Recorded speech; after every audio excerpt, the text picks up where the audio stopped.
للعالمین والمتقین والصلاة والسلام علی خاتم النبی. اللہ سے دعا ہے کہ اللہ تعالیٰ جب تک ہمارے دم میں دم ہے اپنے ذکر حق کی توفیق عطا فرماتا رہے. یاد رکھیں کہ اللہ تبارک تعالیٰ قرآن پاک میں ارشاد فرماتا ہے جس کے ماں باپ راضی نہیں اس کا خدا بھی اس سے راضی نہیں. اللہ سے دعا تو یہ کیا کریں کہ اللہ تعالیٰ ہمیں اپنے ماں باپ کی نافرمانی کی توفیق نہ عطا فرمائے. یہ تو وہ زمانہ ہے کہ بیٹا جو ہے اپنی ماں پہ کیس کر رہا ہے جائیداد کے چکر میں اور یہ سمجھے کہ اس کو یہ خیال نہیں ہے کہ مرنے کے بعد قبر میں نہ تو جائیداد جائے گی نہ یہ اپنے مکان جائیں گے نہ پیسہ جائے گا. وہاں صرف خالی تو جائے گا تیرے اعمال جائیں گے اور وہاں جا کے جب لوگ پوچھے گا تو تو جواب نہیں دے سکے گا. ماں کی دعا کو اللہ نے بڑی اہمیت دی ہے.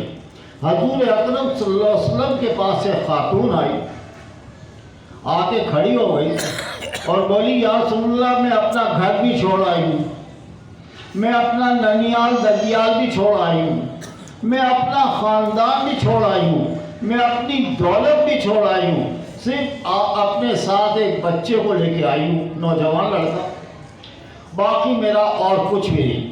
میں صرف یہ جو ہے آپ کی تابع داری کرے گا, نوکری کرے گا اور میں حضرت فاطمہ الزہرا اور حضرت عائشہ کے برتن دوں گی اور حضرت بی بی فاطمہ کی نوکری کروں گی. حضور نے ان اپنے خواتین کے اندر اسے بھجوا دیا عورت کو, اور لڑکا جو تھا اسے اصحاب صفا میں بھجوا دیا. اصحاب صفا کہتے ہیں جہاں درسگاہ مدرسہ, وہاں بھجوا دیا. حضرت انس بن مالک ہیں اس حدیث کے راوی.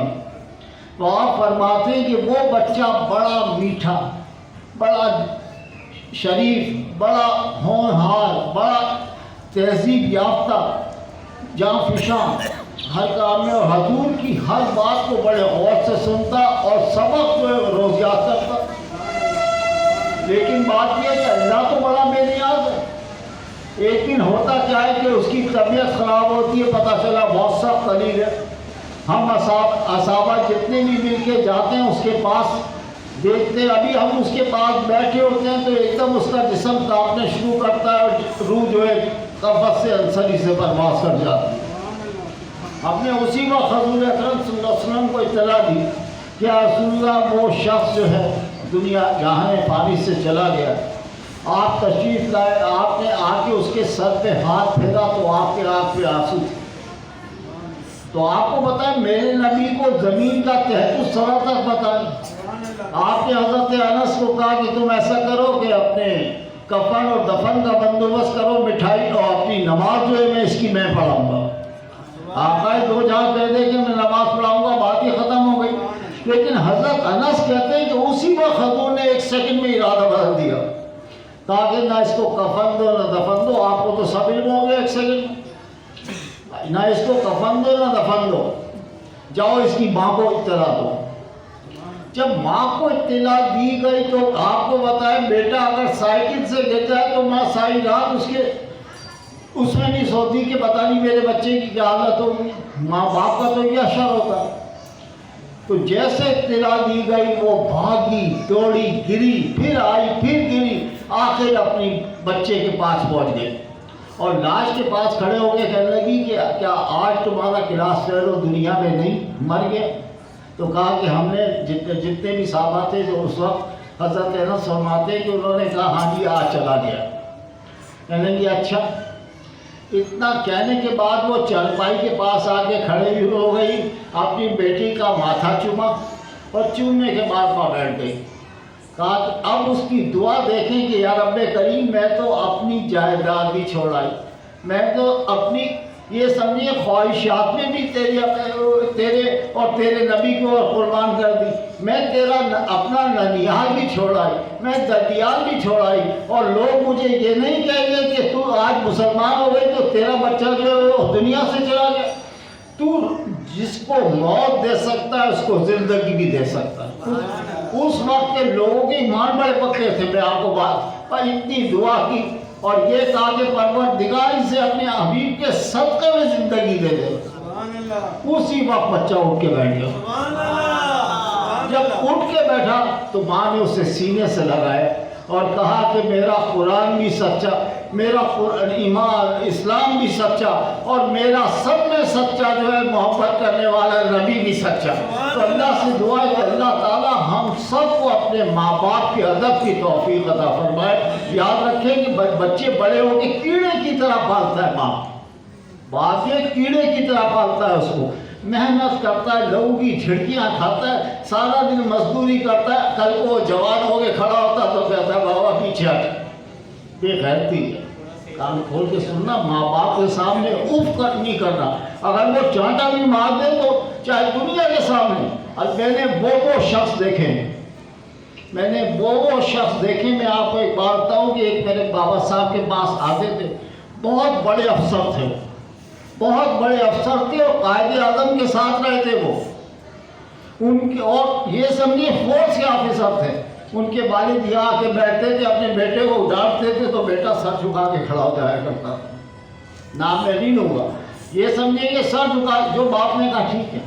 تو اللہ سے دعا ہے کہ اللہ تعالی ہم سب کو اپنے والدین کے ادب کی توفیق عطا فرمائے۔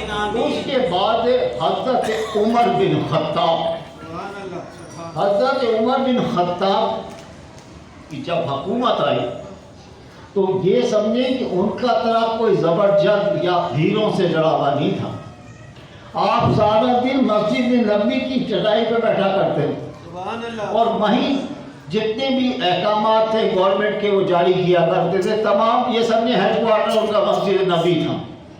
اور شام ہونے کے بعد جب رات ذرا اس سے اوپر ہونے لگتی تو آپ اپنے چہرے پہ نقاب ڈال کے مدینے میں گشت کے لیے نکل جایا کرتے۔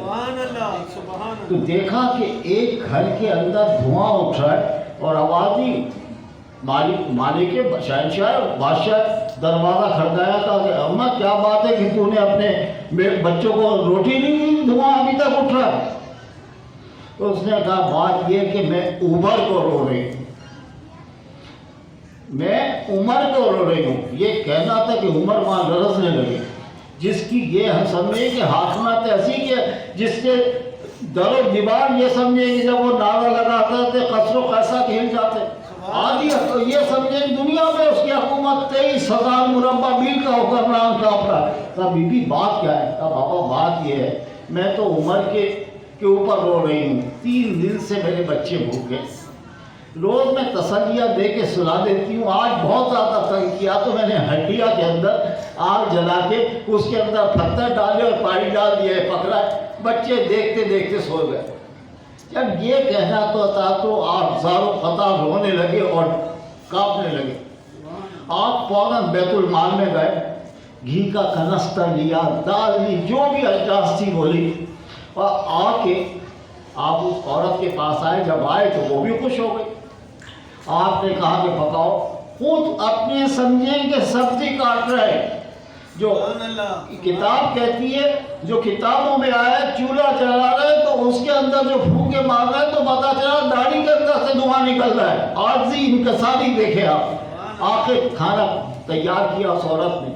اب بچے سو چکے تھے، ان کو اٹھایا۔ اب آپ کو پتا ہے بچہ تو بڑی نخرے کرتا ہے اٹھنے میں، تو حضرت عمر وہاں بکری کی طرح بن گئے، اپنے ہاتھ یوں کر کے انہیں یہ کہ بچے بیٹھ جائیں۔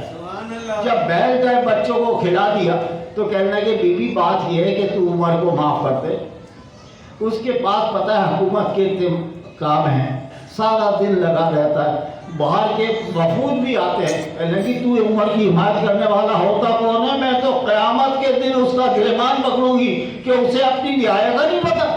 اور یہ کہنا تو عمر کی تو ٹانگیں کانپ گئی، رونے لگے کہ یہ بتا کہ تو رو کیوں رہا ہے، تو اس کی حمایت کیوں کر رہا ہے، کیا تو عمر بن خطاب ہے؟ تو اپنے ہاتھ جوڑ کے کہا کہ بی بی مجھ سے غلطی ہو گئی، میں عمر بن خطاب ہوں۔ دوسرے دن آپ نے اس کو اپنے اس میں بلایا، مسجد نبی میں اس کا وظیفہ مقرر کر دیا۔ تو اللہ سے دعا ہے کہ اللہ تعالی ہم سب کو ان کے نقش قدم پہ چلنے کی توفیق عطا فرمائے۔ وما توفیق الا باللہ۔ سبحان اللہ جی، سبحان اللہ۔ ساتھ مل کے پڑھیں۔